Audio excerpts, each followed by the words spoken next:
Now the law will have to go through the grinding process of appealing through a court, the court examining their documents, the documents then being put forth before the Thai authorities, if at all they are still in Thailand or they've fled from there to someplace else. Now, in the meanwhile, there are 25 families who are grieving. 20 out of those 25 families happen to be those of the employees of this nightclub run by these two brothers. The question is, they clearly had no intention of surrendering themselves, no intention of facing up to the law of the land, to facing up to justice for the 25 people who died. Now it's the job of the law to catch up with the Luthras. Will it do so? That's what we will try and explore. But I just want to bring you up to speed with a map here on our big video wall to try and make sense of just how quickly the Luthra brothers just made good. Remember the accident itself at the Romeo Lane nightclub of theirs. It happened a little post midnight. So around 12 o'clock, this was Saturday night, Sunday morning. It happened at the Birch by Romeo Lane nightclub in Arpora village in northern Goa. This was, like I said, just a little past midnight. Within 2 hours, at about 2:30 a.m., the owners, the Luthra brothers, Gaurav and Saurav Luthra, they're already at the Delhi airport, which means somebody has already alerted them. Word has got around. They know that a case is coming up against them. The FIR has not been registered by 2:30 a.m. Not even the fires have been fully put out by 2:30 a.m. And these two accused persons are already at the Delhi airport within just a couple of hours. And then they board at 5:30 a.m. An IndiGo flight, Delhi to Phuket, Thailand at 5:30. They take this flight and they've already made good from India. In fact, at 10 o'clock local time there, they reach Phuket and they're already posting about this tragedy, apologizing for this tragedy on social media, while at the same time they're soaking in the Phuket sun.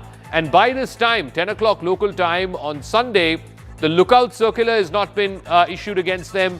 The blue corner notice has not been issued against them. So even before the law could react and law enforcement agencies could react, they've already made good. They're now sitting pretty in Thailand.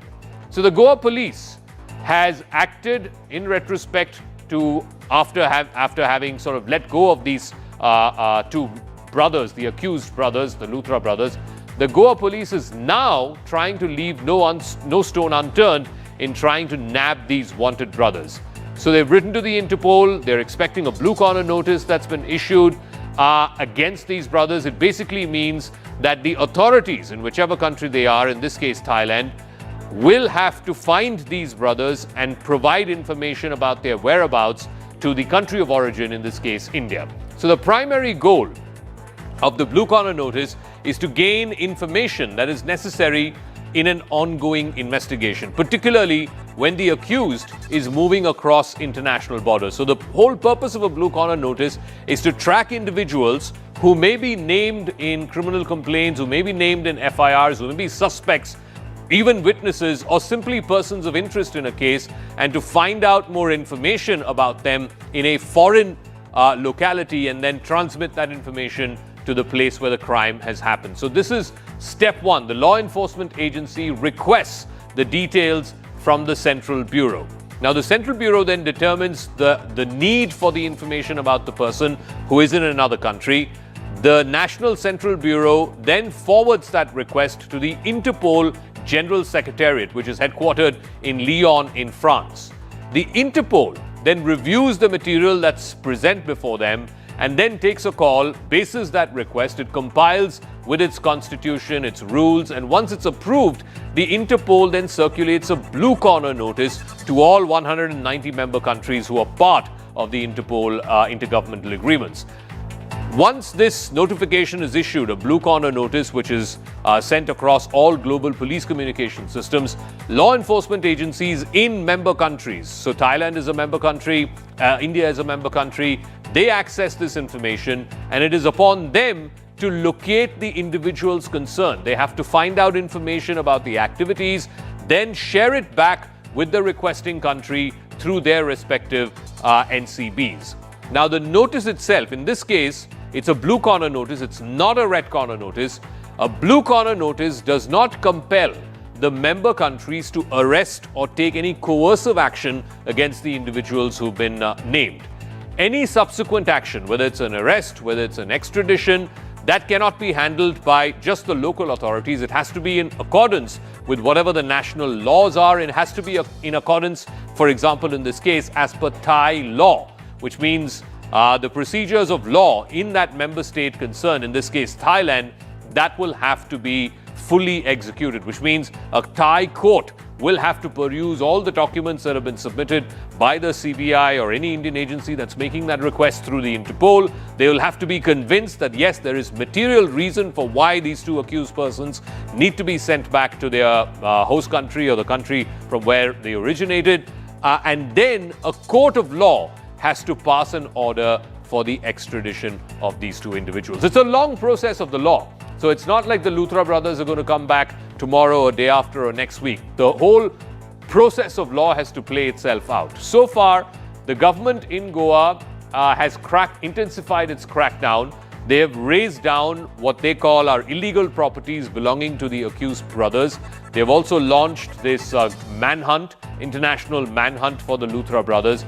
So while the law tries to catch up with the accused, the families, there are 25 of them who are waiting for justice for their loved ones. We spoke to one such family. हमने 11:15 के approximate वहाँ पे entry की थी club में. बस वहाँ पे म्यूज़िक चल रहा था, डांसर्स थे, डांस कर रहे थे, इंजॉय कर रहे थे हम लोग. हम इनफैक्ट हम वीडियो भी बना रहे थे. तो वहाँ पे गन फायर जो चलता है, परफॉर्मेंस के साथ जो चलता है, स्पार्कल गन जो चलता है वहाँ पे, वो भी 3-4 बार चला.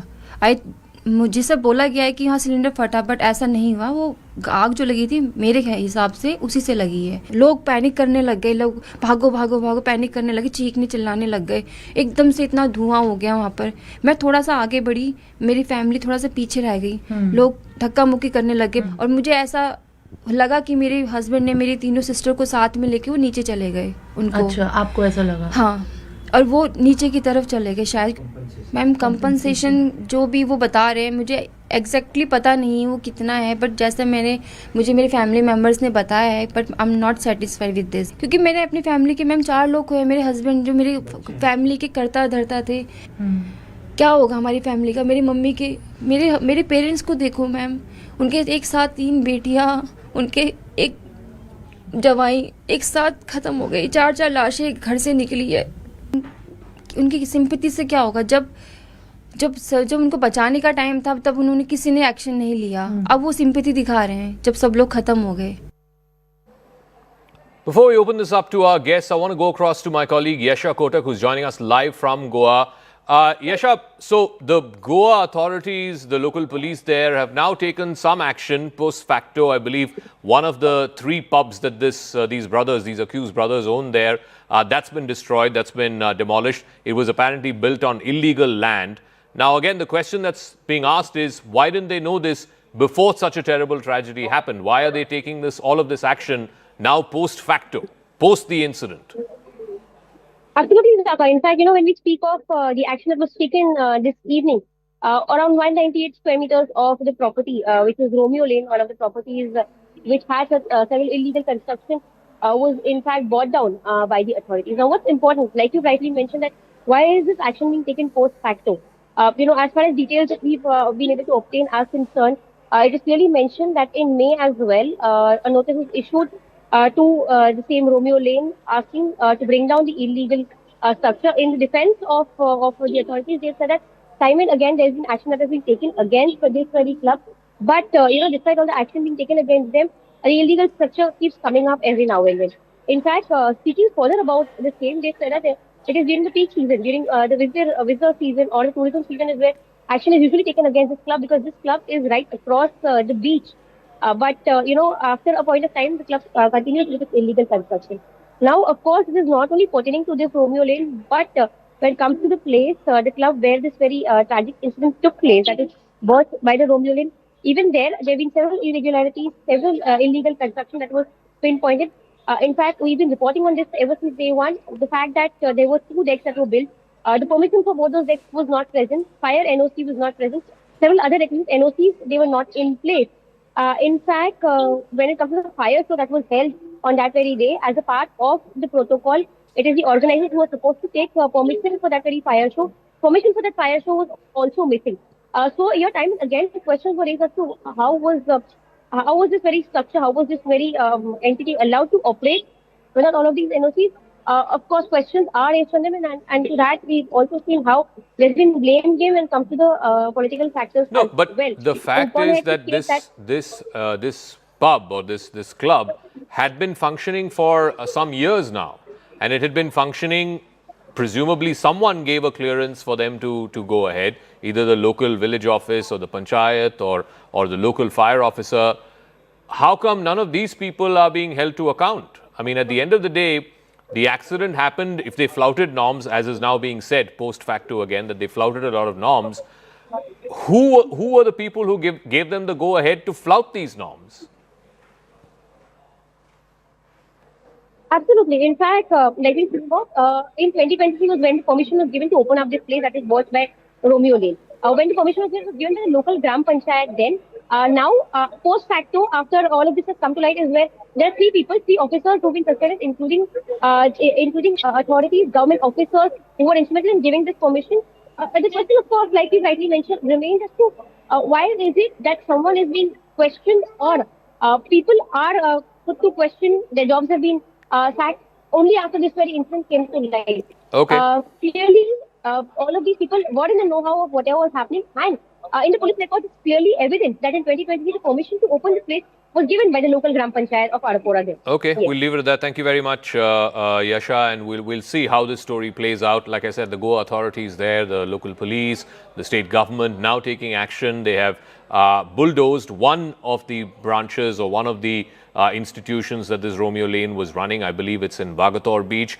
The one in Arpora itself, despite multiple violations, multiple flouting of norms, lack of clearances, I think there will be action taken there as well. But the moot point is the two accused persons, the owners of this pub, this nightclub, they are now in Phuket and they're sitting pretty and they're running away from Indian law. Whether or not the agencies will be able to bring them back and how soon they can bring them back to face justice here in India. Let's find out from Dr. Mukesh Chandar, former DGP of Goa. We're also joined by Ashutosh Srivastav, lawyer with the Supreme Court. Let me ask you, Dr. Mukesh Chandar, you know, so the lookout notice gets issued a whole 12 hours after the incident happens. Within 2.5 hours of the incident happening, these guys are already at the airport. Within 3 or 4 hours, they've taken the flight out of the country. The blue corner notice is issued upon request by the Interpol. Any central agency, the CBI or any other central agency has to write to them. The Interpol will peruse all the documents, all the necessary, FIR and other documents that are required, and then issue a blue corner notice against these two individuals in all the 190 member countries. My point is, these people fled away. They fled away from the law. There are 25 grieving families. And now we don't know when these chaps can be brought back lawfully and legally to face justice here in this country. Meanwhile, the people who lost their loved ones, they are the ones who are grieving. The state and the police and everybody is acting post facto after this incident has happened.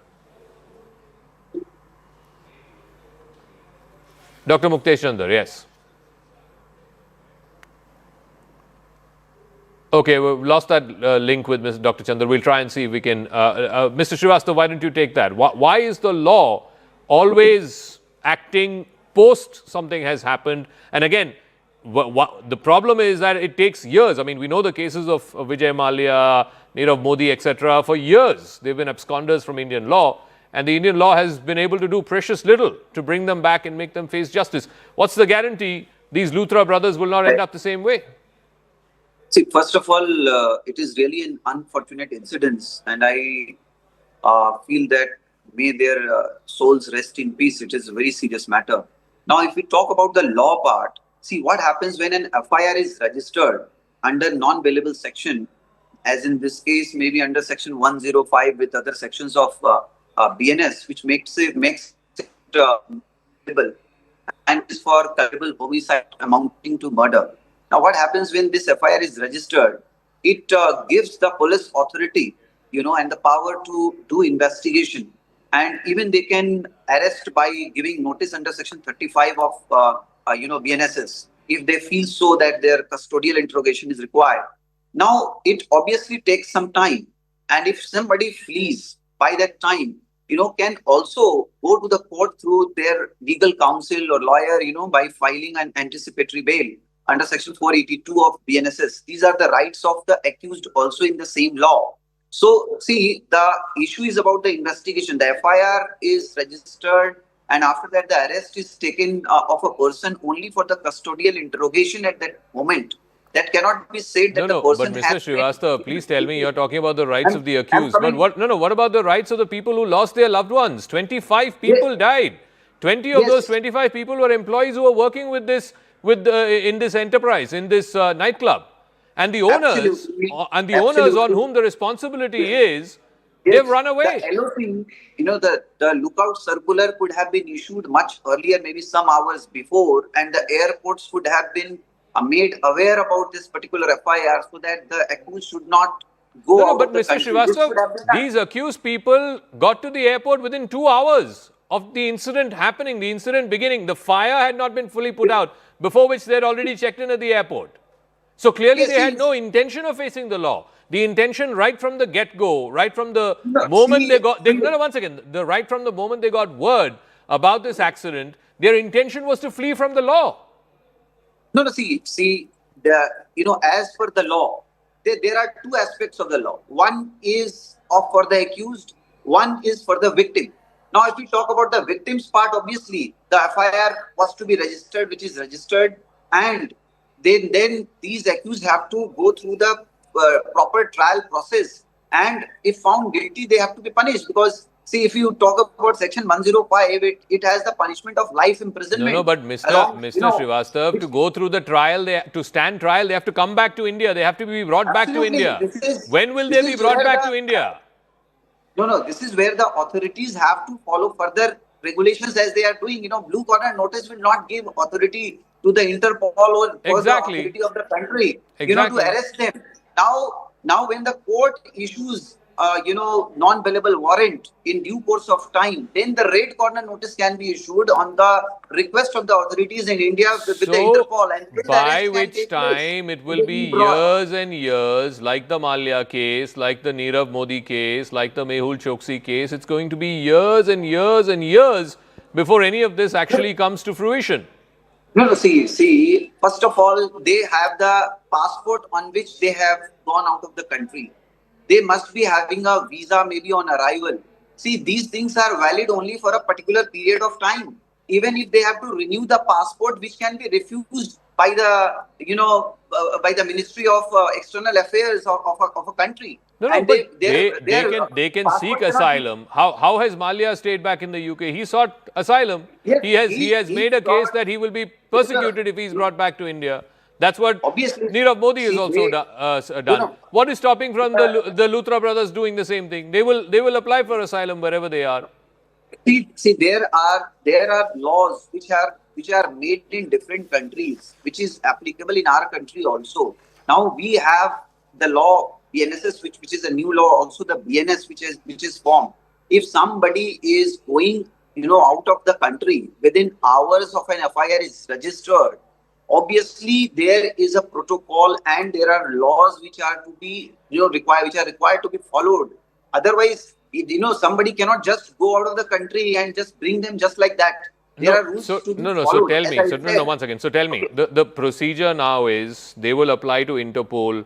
Interpol will sit on these files, peruse these files, and if it is convinced, then it will issue a blue corner notice. After the blue corner notice, the Thai authorities will be intimated. Then the Thai authorities will have to go and find out where these fellows are and, if at all apprehend them. Then they will have to be produced in a court of law in Thailand. A judge in Thailand will have to go through the entire case and be convinced that yes, there is merit to send them back to India. Now, please tell me, Right. you're a lawyer. How long is Yes. all of this going to take? See, this is the normal course. It takes time, obviously, as you rightly mentioned. See, in any criminal procedure, now the police has to do the investigation. Investigation doesn't only mean that the arrest of a person is the only way of doing the investigation. They have to find out which they are doing, whether the permissions were there with the club, whether there was fire LOC, whether they required Sir, I don't know if you joined late on the broadcast. And I just spoke to my colleague who's in Goa, who has said there was no fire NOC. The fire NOC had expired. Even Yes. the building design and construction, there were multiple violations. People are asking questions of the village office, the panchayat office. How did they get clearances to make these building modifications? People are asking questions about the fire officer. The fire NOC was not renewed for over a year, is what my reporter just said. I mean, ultimately, all of these questions are coming to the fore after 25 Absolutely. people have died.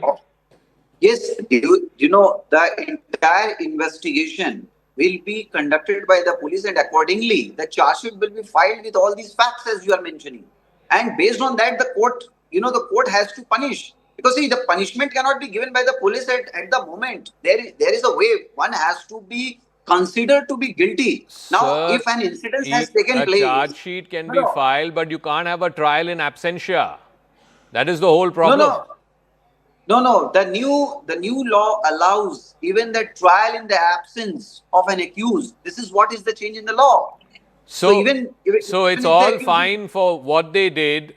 They don't have to come back to India and face the law. The grieving families will continue to face their grief, and the law will, make them stand trial in absentia. No. See, the extradition process is to be followed, which is followed by any country. Had it been in any other country as well, the same procedure would have been followed with different sections and with somewhat different. Why then, sir? And my final word, I'm going to wrap up after this. Why then has the agencies here in India not been able to extradite the likes of a Malia or a Nirav or a Mehul Choksi all these years? It's been more than 10 years since they fled from this country, from the law of this country. See, I tell you that as well. See, what happens when an extradition, treaty is signed and the extradition is allowed, then the accused has further right, as per the law, to apply to the court of the country in which that accused is staying. If that country is of the view that the extradition should be, given and allowed and should be sent back, then only. Otherwise, there could be some sort of relief given by the court concerned, of the country. We'll see. Like I said, now these people will have to go back through the whole grinding process of the law, the long and tedious process of the law. And frankly, I don't see these two brothers being brought back to India anytime soon to face justice or to face trial in this case. We'll leave it at that. Thank you very much, Mr. Srivastava. I want to move on to the other story again, a story that has direct impact with the consumers, and it seems like the week-long IndiGo crisis finally seems to be moving towards a degree of stabilizing. From nearly 1,600 cancellations 5 days ago, today the airline said that there were only 420-odd cancellations through the day. A day after citing minor technical glitches, winter schedule changes, and adverse weather as the factors behind the large-scale disruptions, IndiGo's CEO, Peter Elbers, today put out another video. He announced the stabilization of operations. He was also summoned, by the way, to the ministry, where he was seen giving an explanation to the minister. The pictures have been put out by the minister's Twitter handle. There you go. Those were the pictures put out by the minister's Twitter handle. He's been read out the riot act, is what we are told. But at the end of the day, will heads roll? That is the critical question. A colossal screw-up happened. No one has been held accountable for it. And that is the bottom line. Will the ministry intervene? Will the DGCA intervene to hold people accountable for the time loss, the money loss, the reputation loss, and just the absolute inconvenience that was caused to all of these paying public who paid for their tickets in IndiGo and were shortchanged? I want to play out some reactions and then we'll open this up as well. Following our earlier communications, today I'm here to share that your airline, IndiGo, is back on its feet and our operations are stable. We've let you down when a major operational disruption happened, and we're sorry for that. We could only fly 700 flights. Thereafter, gradually yet steadily improving to 1,500 on 6th, 1,650 on 7th, 1,800 yesterday, and today more than 1,800. Earlier, we had indicated to normalize between the 10th and the 15th of December. I can confirm now that today, as of December 9th, our operations are fully stabilized. All right, if you look at the sort of graph of the cancellations over the last week or so, it started off with 550 flight cancellations that happened last Thursday. That's when it sort of really started blowing over. And then on Friday, which was the worst day in the last week, there were 1,600 cancellations. Remember, IndiGo flies about 2,300 flights a day, more than half of which then got cancelled on Friday. So the Friday was the worst day. Progressively from Friday onwards, it has been getting better and better in terms of the flights that they were able to operate and the flights that had to be eventually cancelled. On Saturday, that number got halved from 1,600 to 800.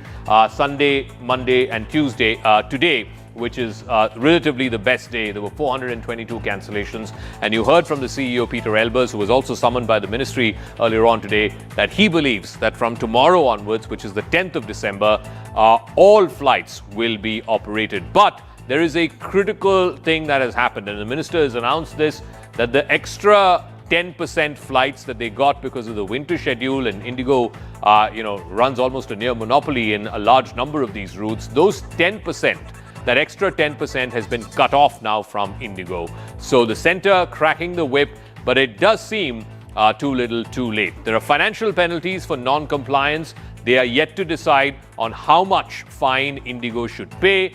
That is a critical factor one will have to watch out for. For now, what they have done is a 10% curtailment. Remember, these were extra load, extra routes that IndiGo said that they were willing to fly in the winter schedule. That has now been taken away largely from IndiGo. Whether or not those routes will be given to other airlines, we'll wait and see. The third and most important thing, the action on the top management of the airline, the CEO, the other board members. Again, the government, the ministry, the DGCA has not decided anything on that as of now. The investigation is currently on into the manpower audit, which is currently underway. IndiGo has to report back to the DGCA with a fortnightly review on how they plan to recruit the additional pilots that are required to meet these new FDTL rules. Again, the question is, it's been a week now. Yes, things are stabilizing. Yes, the operations are getting back to a degree of normalcy. But who will be held accountable for what happened over the last week? Now, if the new safety rules by the aviation watchdog DGCA, which really seems to be the trigger point, the flashpoint, then why is it that IndiGo was the only airline that was hit? And that too a month after the rollout. No other airline was hit. Air India was fine, Akasa was fine, other private airlines were fine, but only IndiGo was hit. Number one could be the sheer size of IndiGo operations. They operate more than 2,200 domestic and international flights on a daily basis. That is twice the number of its nearest competitor, which is Air India, which operates about 1,500 flights or so in a day, a little less than that. Now, with such a massive scale, even 10 or 20% of delayed or cancelled flights effectively means that 200 to 400 flights are either cancelled or delayed. And that in itself can be an ordeal for thousands of passengers. On average, if a flight carries anywhere between 180 to 220 or 230 passengers, that means 200, 300 flights being cancelled in a single day can be massive chaos. Another key factor is that IndiGo used to position itself as a low-cost airline but a high operational efficiency airline. High-frequency overnight operations, the airline capitalized on maximizing its flight hours and minimizing its downtime.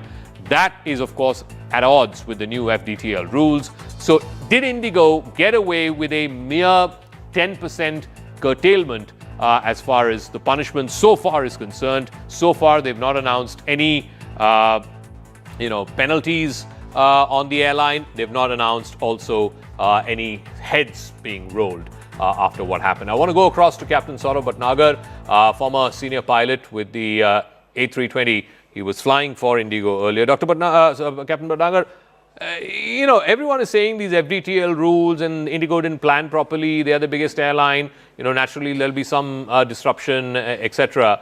But no one is able to explain why the FDTL rules were in place for one whole month from November 1 and the operations were not affected in a big way. It's only from December 2nd that it's started getting disrupted. Also, no one is still able to explain why all the cancelled flights, all the disrupted flights were domestic flights. In this last 1 week, in the same period where there was massive disruption, all international flights operated by IndiGo were working perfectly fine. Hi, good evening, Zaka. Yeah, you brought it very correctly. The actual thing started on the 4th, 5th and 6th of December. Okay. So now the IndiGo started cancelling the flights from November itself, but in a very, very slow phased manner. It had to happen because there were a couple of reasons for that. They had 2 years to prepare, but they didn't do anything. Poor planning, or maybe arrogant, maybe because of the monopoly, you can say. Okay, then that is why the things started exaggerating and things got piled up. Plus, increase in their winter schedule by almost 9.6% from the last year's winter schedule. What people are saying 6% increase is from the summer schedule to the winter schedule. But if you look at the last year's winter schedule, they had from last year's winter schedule, the increase is almost by 9.6%. Now for that required almost 20% more pilots, that around 900 to 1,000 pilots to be hired, but they hired only around 400 plus. So all these things added up, and when the new FDTL rules kicked in, basically the night landing for 2 and for the night hours from 12 to 6 p.m. and that the buffer which IndiGo had, and suddenly that buffer collapsed. I'm still not very, I'm not able to, to convince myself that how did it happen, because IndiGo has got excellent softwares, good planning they do. Well, was it, then artificially generated, or it was natural? This is something, something No, to so be debated. net, what has happened is they've got now an extension on the implementation of these FTTL rules. It's been pushed back to February of next year. Maybe that's what IndiGo wanted. Two, they have lost this extra 10% extra routes that they've got from the summer schedule to the winter schedule. Now, I don't know what the government, the DGCA is going to do with these extra routes. Are they going to give it to Air India or other airlines? Are those airlines in a position to service those routes? I don't know. Or will it ultimately come back to IndiGo? Net, it seems like IndiGo has just got a rap on its knuckles. No serious action has been announced so far. Yes, that is what is quite alarming. The government should have the government has already appointed the high-level committee, and they're supposed to give the report in 15 days. But this is the thing to see whether any punitive action the government will take. The monetary IndiGo is not bothered about monetary action. It's a punitive. Whether some heads will roll, some resignations will happen or not. Initially, they announced only 5% cut. Now they today again announced another 5%. Now this 10% around 230, 230, 40 flights. Will the other airline be able to, manage that? That's something we have to see. That is why initially I thought 5% was a decent, I would say, a percentage wherein the other flights could, get in Akasa, Air India, SpiceJet. But now with 10%, people will already book their tickets in advance. Whether these flights are going to be, or these routes or these slots, whether these airlines can take up, that's another a matter of concern, I would say, because it doesn't happen so easily. They have to have more aircrafts. They have to have more, maybe the pilots. They have to cut short some routes, get the flights cancelled. So it should happen now. These 10% cuts, suddenly the government gives this to the other airlines, and they're also found wanting. That you're not able to generate that much, that's another thing. Which also, these routes, we don't know. I mean, maybe they're not profitable, now, maybe they're not serviceable routes. We don't know all of that. Okay. Correct. Okay, Captain, we'll leave it at that. Thank you very much for joining us. Captain Saurabh Bhatnagar there used to fly earlier for IndiGo, so he's also just as, flabbergasted about how an airline that used to pride itself on operational efficiency, quick turnaround, being able to manage such a large fleet, such a large crew, and such a large number of routes and sectors being serviced, how the entire system seems to have collapsed over the last 4 or 5 days. Now it's slowly getting back to a semblance of normalcy. I want to move on to the other story that we're tracking. Microsoft has announced a sweeping 1.5 lakh crore investment in India, its largest commitment in Asia so far, aimed at propelling the country towards an AI-first future. The announcement came after Microsoft CEO Satya Nadella met with Prime Minister Narendra Modi today.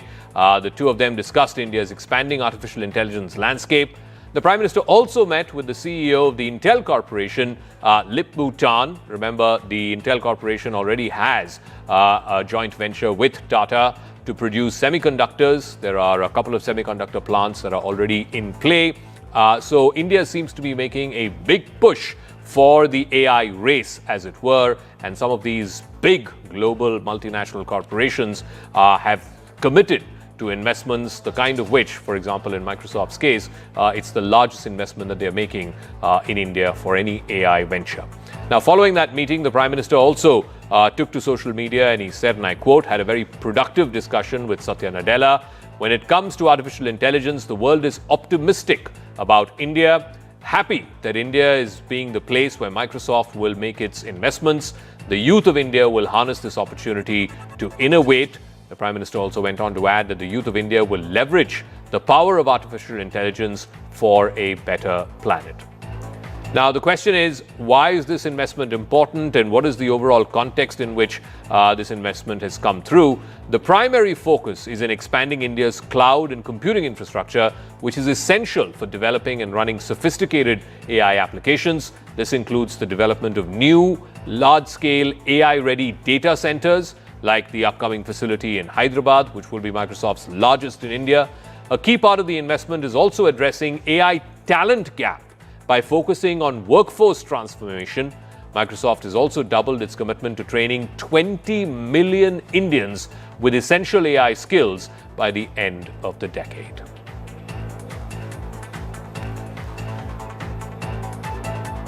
All right, so as the suspense now builds over the Indo-US trade talks, the latest development is that a US trade delegation has reached Delhi. It is all set for resuming trade talks between India and the United States. The visit is absolutely crucial as India and the US are working to finalize the first tranche of an interim trade arrangement. The US officials visited India back in September. This visit, this latest one, comes against the backdrop of US President Donald Trump warning that he may introduce new tariffs on agricultural imports, particularly on rice imports from India, even as these trade talks continue without being able to get them to a conclusion, to a finality, where at least an interim trade agreement can be announced by both sides. Trump was in fact speaking to a bunch of farmer representatives, farmer organizations last night, and he took off on Indian rice being dumped into the United States. Why is India allowed to do that? They have to pay tariffs. Do they have an exemption on rice? No, sir. We're still working on their trade deal. So yeah, but they should be dumping. I mean, I heard that from others. So you can't do that. So is India dumping rice in the United States? Now, India produces nearly 150 million metric tons of rice. It's the world's largest producer of rice. It amounts for 28% of the total global share of rice output that is put out every single year. China follows at a close second. China produces 27% of the global share of rice output. And that, of course, is then followed by smaller countries, Bangladesh, Indonesia, Vietnam. These are countries that have single-digit contribution as far as the total global rice output is concerned.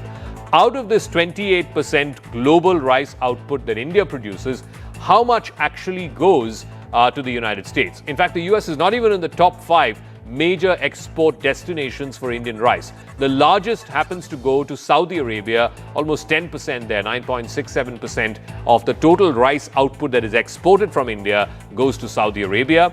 It is then followed by other countries in the Middle East, including Iran, Iraq, the United Arab Emirates, Benin, and also Bangladesh.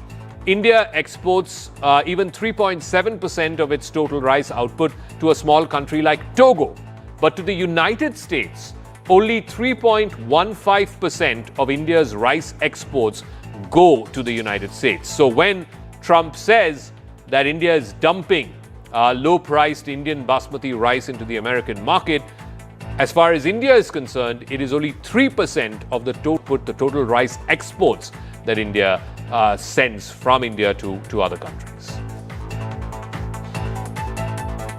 A US trade delegation led by the Deputy USTR is going to visit India from the 10th to the 12th of December. Both the sides are going to discuss all pending issues, including the issue of tariffs, which currently are at 50%, which includes 25% reciprocal tariffs. Both the sides are looking forward to resolving all pending issues in the talks which are going to take place over a period of 2 days. It's not a fresh round of negotiations yet. However, both the sides remain confident of resolving pending issues, even as they are looking to seal the first tranche of a bilateral trade agreement, and they're also looking to address the pending issue of tariffs. As far as bridging the trade deficit with India is concerned, the US has repeatedly flagged that the trade deficit with India, along with several other countries, has been an issue of concern for them, and that certainly may figure in part of the negotiations which are going to take place between India and the United States. Meanwhile, India is also planning to increase its overall trade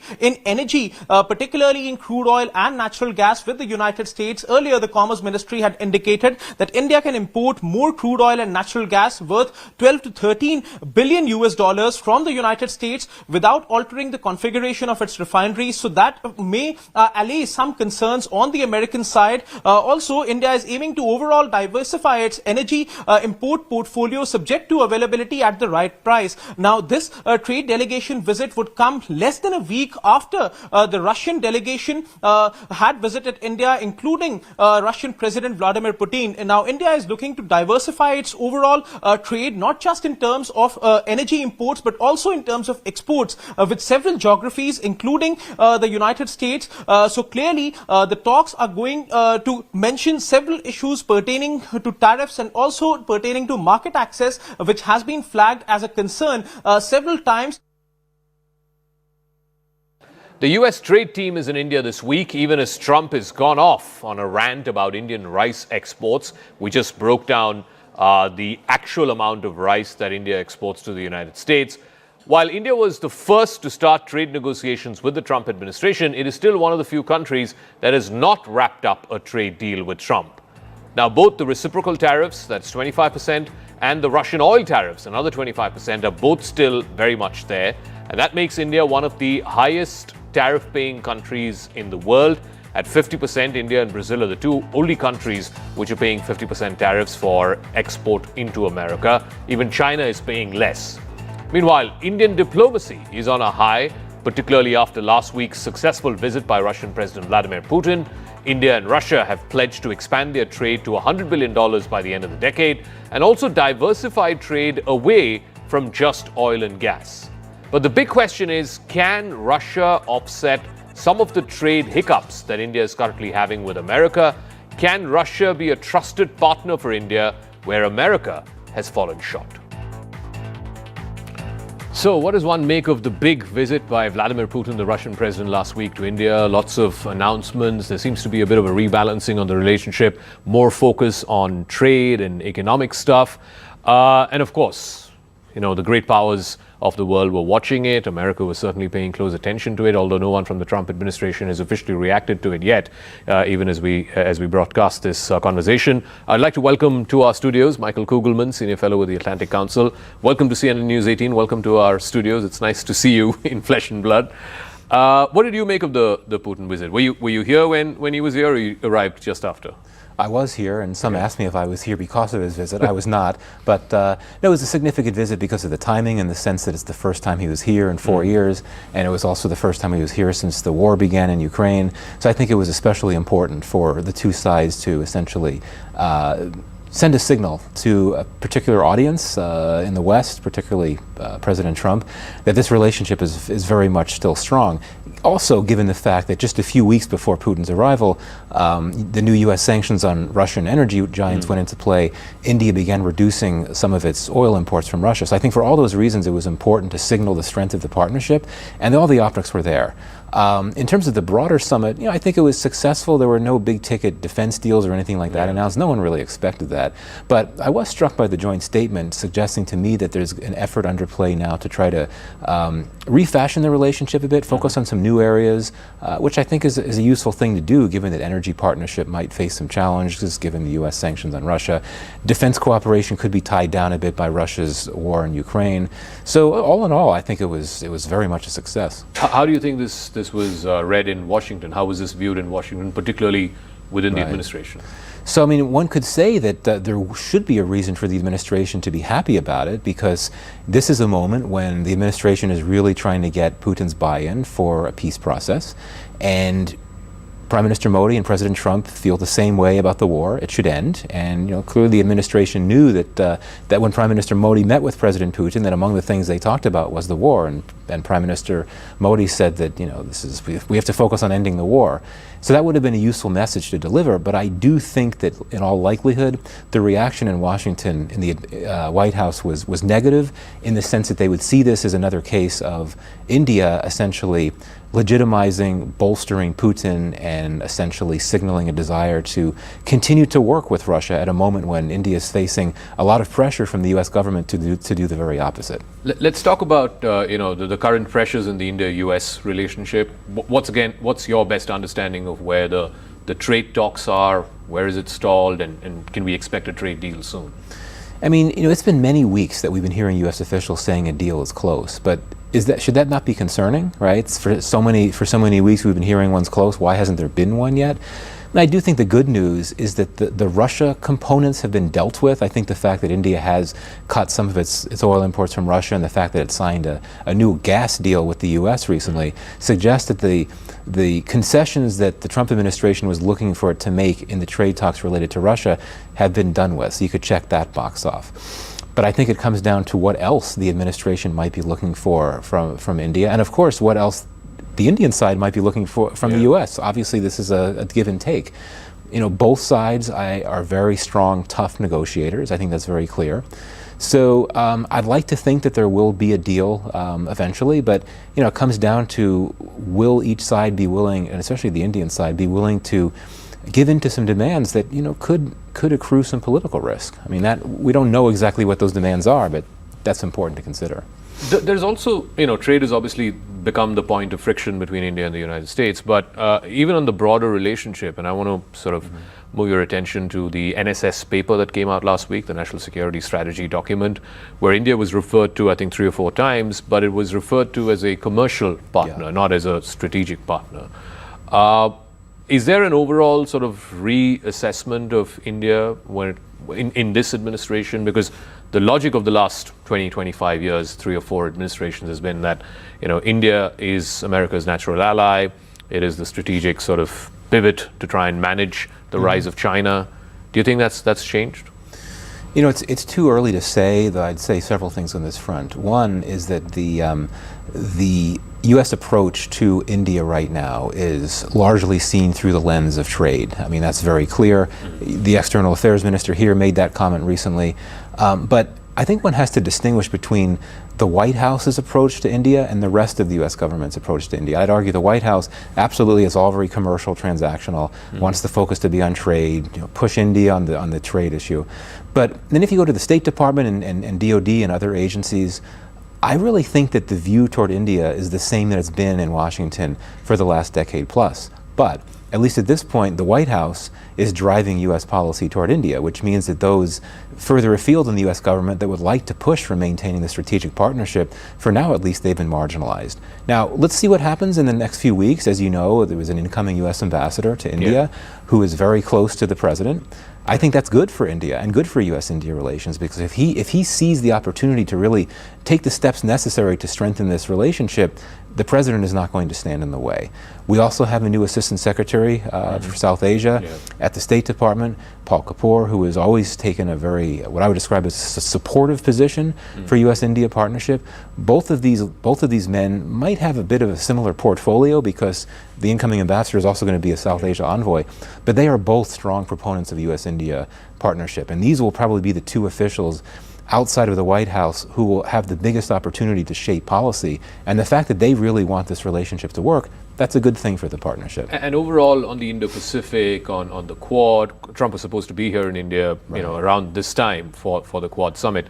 We don't know if one is going to happen anytime in the next few months. The overall sense seems to be that Trump is keen to cut a deal with Xi Jinping. He's announced that he's going to Beijing in April. And he's basically saying, I don't want to be fighting these, wars in the South China Sea and in Taiwan and so on and so forth. You think that rebalancing is also happening? I mean, this is one of the big questions that will have so much impact on U.S. policy in the Indo-Pacific, policy toward India for that matter. What will this administration do on China? And you're right, we don't know. We got some hints in the new national security strategy, but we don't know for sure. I really think that the U.S. will maintain its competition with China in the economic realm. But when it comes to broader strategic competition, I don't know. And you hit on an important point. I mean, Trump does not want to get dragged into a conflict involving China, and that to him gives him reason to look for some sort of understanding. And also he respects China's global economic clout. He would not want to take a hard line toward China, which could provoke China to stage retaliations against the U.S. that could damage U.S. economic interests. Those are the two reasons why I think Trump would want to sort of treat China with kid gloves. And again, this is a very different approach to his first term. But we'll see, because obviously the way this plays out, will have implications for a U.S.-India relationship that for so many years has identified the China factor as the strategic glue that's bound the relationship together.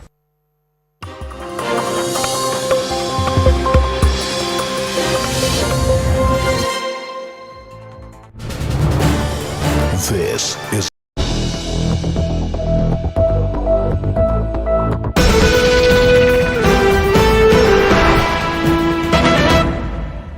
ये आपकी रक्षा के लिए और ये आपकी रक्षा के लिए। अरे ये क्या है? ये आपकी रक्षा के लिए और ये घर की रक्षा के लिए। न जले न पिघले, घर घर को सेफ बनाएं। अपार Anushakti fire protect wire.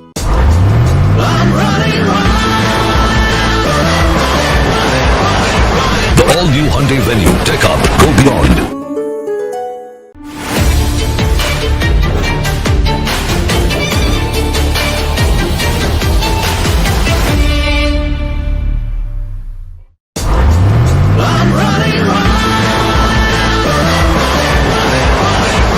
All-new Hyundai Venue. Tech up. Go beyond. And Gaurav Luthra, the owners of the Romeo Lane nightclub in Goa, where there was a massive fire and 25 people died, they have fled to Phuket in Thailand. They were so prompt that within a couple of hours of this fire, they had already checked in at the Delhi airport to fly out by a 5:30 a.m. IndiGo flight to Phuket in Thailand. A lookout circular and now a blue collar notice has also been issued against both these brothers, but they are far away from Indian law. They are probably right now holidaying in a resort in Phuket. Now the law will have to go through the grinding process of appealing through a court, the court examining their documents, the documents then being put forth before the Thai authorities, if at all they are still in Thailand or they've fled from there to someplace else. Now in the meanwhile, there are 25 families who are grieving. 20 out of those 25 families happen to be those of the employees of this nightclub run by these two brothers. The question is, they clearly had no intention of surrendering themselves, no intention of facing up to the law of the land, to facing up to justice for the 25 people who died.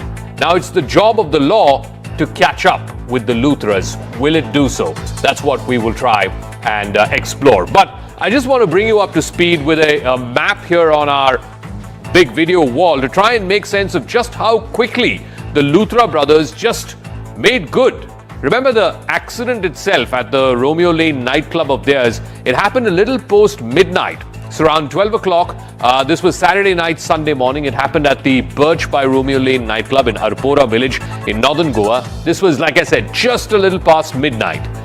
Within 2 hours, at about 2:30 a.m., the owners, the Luthra brothers, Gaurav and Saurav Luthra, they're already at the Delhi airport, which means somebody has already alerted them. Word has got around. They know that a case is coming up against them. The F.A. and Gaurav Luthra, the owners of the Romeo Lane nightclub in Goa, where there was a massive fire and 25 people died, they have fled to Phuket in Thailand.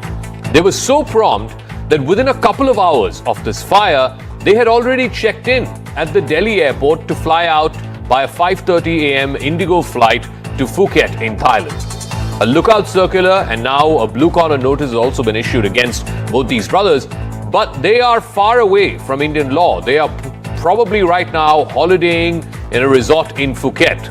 Now the law will have to go through the grinding process of appealing through a court, the court examining their documents, the documents then being put forth before the Thai authorities, if at all they are still in Thailand or they've fled from there to someplace else. Now in the meanwhile, there are 25 families who are grieving. 20 out of those 25 families happen to be those of the employees of this nightclub run by these two brothers. The question is, they clearly had no intention of surrendering themselves, no intention of facing up to the law of the land, to facing up to justice for the 25 people who died. Now it's the job of the law to catch up with the Luthras. Will it do so? That's what we will try and explore. But I just want to bring you up to speed with a map here on our big video wall to try and make sense of just how quickly the Luthra brothers just made good. Remember the accident itself at the Romeo Lane nightclub of theirs? It happened a little post midnight. It's around 12 o'clock. This was Saturday night, Sunday morning. It happened at the Birch by Romeo Lane nightclub in Harpora village in northern Goa. This was, like I said, just a little past midnight. Within 2 hours, at about 2:30 a.m., the owners, the Luthra brothers, Gaurav and Saurav Luthra, they're already at the Delhi airport, which means somebody has already alerted them. Word has got around. They know that a case is coming up against them. The FIR has not been registered by 2:30 a.m. Not even the fires have been fully put out by 2:30 a.m. And these two accused persons are already at the Delhi airport within just a couple of hours. And then they board at 5:30 a.m. An IndiGo flight, Delhi to Phuket, Thailand at 5:30. They take this flight and they've already made good from India. In fact, at 10 o'clock local time there, they reach Phuket and they're already posting about this tragedy, apologizing for this tragedy on social media, while at the same time they're soaking in the Phuket sun. And by this time, 10 o'clock local time on Sunday, the lookout circular has not been issued against them. The blue corner notice has not been issued against them. So even before the law could react and law enforcement agencies could react, they've already made good. They're now sitting pretty in Thailand. So the Goa police has acted in retrospect to after having sort of let go of these two brothers, the accused brothers, the Luthra brothers. The Goa police is now trying to leave no stone unturned in trying to nab these wanted brothers. So they've written to the Interpol. They're expecting a blue corner notice that's been issued against these brothers. It basically means that the authorities in whichever country they are, in this case Thailand, will have to find these brothers and provide information about their whereabouts to the country of origin, in this case India. So the primary goal of the blue corner notice is to gain information that is necessary in an and Gaurav Luthra, the owners of the Romeo Lane nightclub in Goa, where there was a massive fire and 25 people died. They have fled to Phuket in Thailand. They were so prompt that within a couple of hours of this fire, they had already checked in at the Delhi airport to fly out by a 5:30 a.m. IndiGo flight to Phuket in Thailand. A lookout circular and now a blue corner notice has also been issued against both these brothers, but they are far away from Indian law. They are probably right now holidaying in a resort in Phuket. Now the law will have to go through the grinding process of appealing through a court, the court examining their documents, the documents then being put forth before the Thai authorities, if at all they are still in Thailand or they've fled from there to someplace else.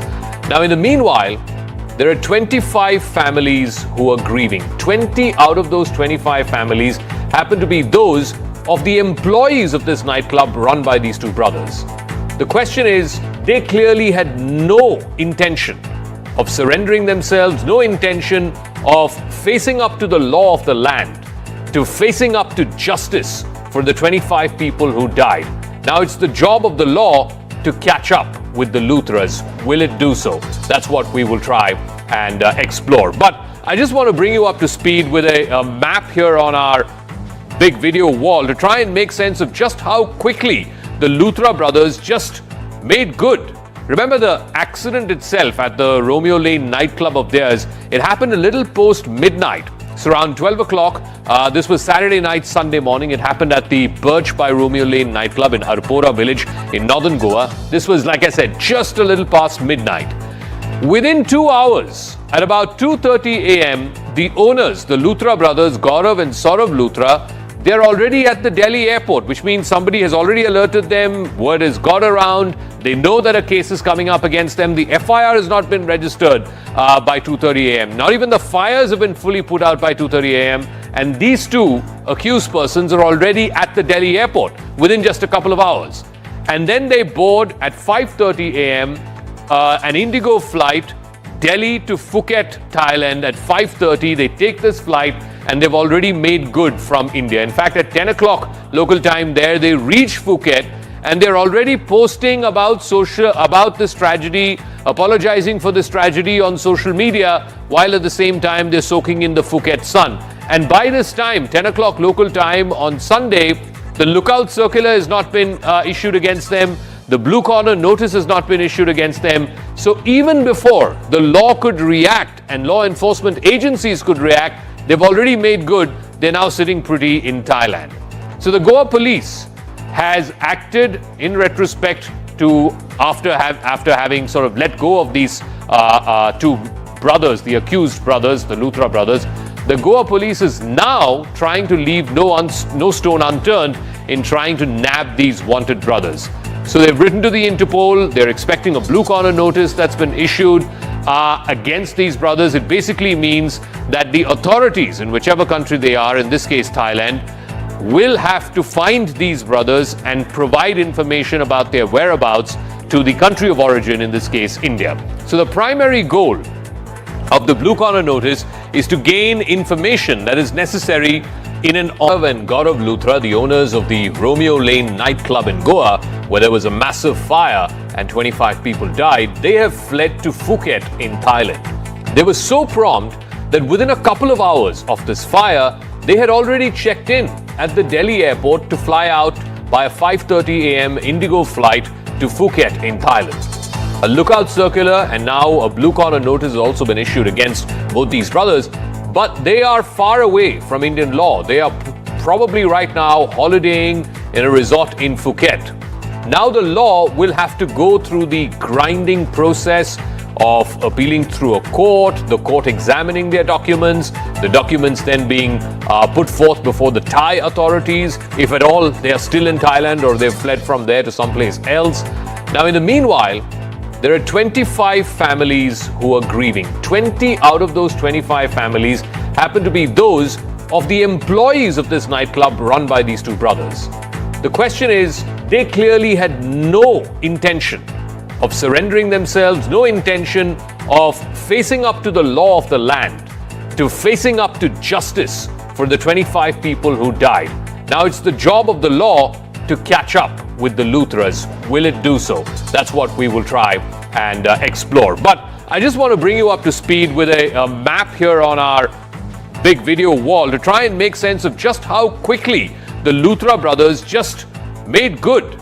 Remember the accident itself at the Romeo Lane nightclub of theirs? It happened a little post midnight. So around 12 o'clock, this was Saturday night, Sunday morning. It happened at the Birch by Romeo Lane nightclub in Harpora village in northern Goa. This was, like I said, just a little past midnight.